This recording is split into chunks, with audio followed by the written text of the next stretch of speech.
What if I told you that the greatest danger to humanity isn't malice, greed, or even hatred, but something far quieter? Something so ordinary we barely notice it, until it has hollowed out our ability to think for ourselves. Imagine a brilliant engineer who suddenly begins championing absurd conspiracy theories. A respected doctor who starts advocating for treatments proven to be harmful. Or a lifelong friend, kind, generous, intelligent, who begins promoting ideas that could destroy the very values they've always defended. These aren't villains in the traditional sense. They're not uneducated or naive. They are people who, for reasons we often fail to understand, have stopped thinking critically. The theologian and resistance fighter Dietrich Bonhoeffer had a word for this: stupidity. But he didn't mean a lack of intelligence. He meant something far more dangerous: an intellectual surrender that can turn decent people into unwitting instruments of destruction. And here's the uncomfortable truth. This isn't a problem that only happens to other people. It's happening to people like you, people like me, people we love. In 1961, psychologist Stanley Milgram conducted one of the most infamous experiments in modern science. Volunteers believed they were helping with a study on memory. When a learner answered incorrectly, the volunteer was instructed to press a button, delivering what they thought was an electric shock. With each wrong answer, the voltage increased.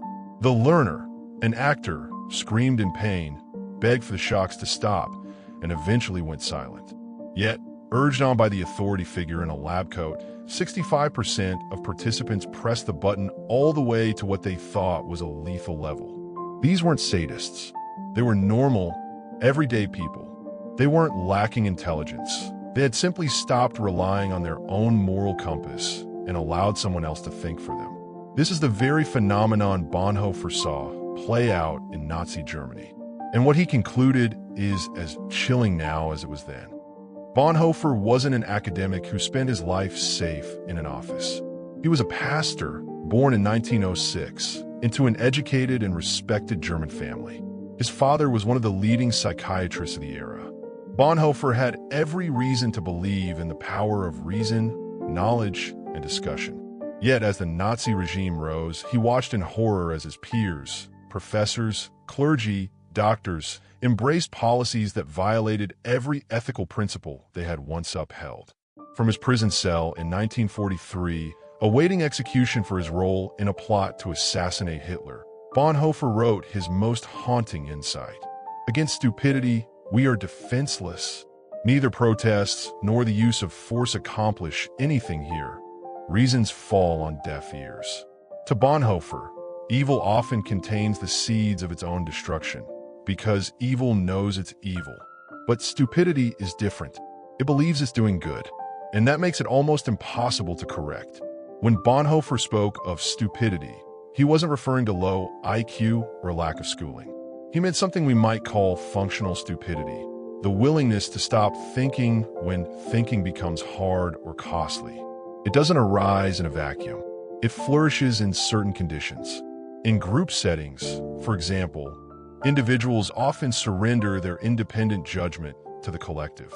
Bonhoeffer noticed that in crowds, intelligent people began speaking not with their own voice, but with slogans, empty phrases that seemed to think for them. Modern psychology has confirmed this. In the 1950s, Solomon Asch showed that when faced with a group giving the wrong answer to an obvious question, 75% of people would agree with the group at least once, despite knowing it was wrong. Now, add social media to the equation. Algorithms reward emotional reactions over careful thought. A 2018 MIT study found false news travels 6 times faster online than the truth, because it's simpler, more emotional, and more satisfying to share. We've built an ecosystem where independent thinking is punished with obscurity and conformity is rewarded with likes, shares, and social approval. Bonhoeffer saw the social side of the problem, but neuroscience adds another disturbing layer. Our brains are designed to take mental shortcuts. Our ancestors survived by making fast decisions, trusting the familiar, and ignoring information that slowed them down. That was useful when deciding whether to run from a predator. It's far less useful when navigating complex political or moral issues. Under stress, economic pressure, information overload, constant crisis, our brains retreat into simplicity. We cling to comforting narratives, even if they're wrong. We reject inconvenient facts because they create the discomfort of cognitive dissonance. And our systems are built to keep us in that state. Politicians win votes with slogans, not policy breakdowns. Media companies profit from outrage, not nuance. Tech platforms feed us information we already agree with, ensuring we remain comfortable and manipulable. This is not a modern problem. During the Salem witch trials, devout, well-intentioned townspeople believed they were protecting their community as they condemned their neighbors to death. During the Red Scare of the 1950s, patriotic Americans ruined lives in the belief they were defending democracy. In each case, the people involved thought they were doing good. They weren't motivated by greed or cruelty. They had surrendered their ability to think independently. If functional stupidity is so deeply rooted in our psychology and society, how do we resist it? Bonhoeffer believed it requires courageous, costly thinking, what he called costly grace. It means thinking for yourself even when it isolates you, challenges your comfort, or risks your safety. Today, psychologists speak of intellectual humility, the ability to admit you might be wrong and to actively seek out opposing views. Here are a few ways to practice it. Invite friction. Regularly read or listen to people who disagree with you, not to convert you, but to test your ideas. Check your certainty. When you feel completely sure, ask yourself, what evidence would change my mind? Slow your reactions. Before sharing an article or opinion online, take a minute to verify it.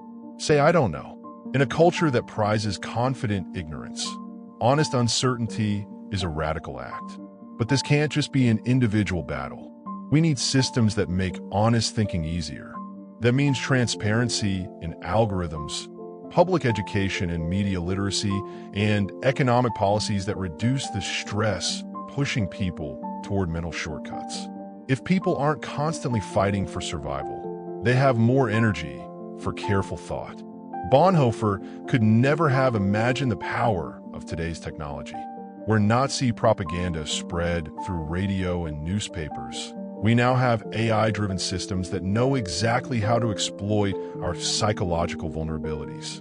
And with deepfake technology, we are entering an era where reality itself can be manufactured. The danger isn't only that we'll believe lies, it's that we'll stop caring whether something is true at all. On April 9th, 1945, just weeks before Germany's surrender, Bonhoeffer was executed. His last words, "This is the end, for me, the beginning of life." His life was a testament to the idea that resisting intellectual surrender is worth any price. Because when we stop thinking for ourselves, we stop being fully human. So here's the question he leaves us with. When the pressure to conform is overwhelming, when the cost of truth feels higher than the comfort of lies, who will stand fast?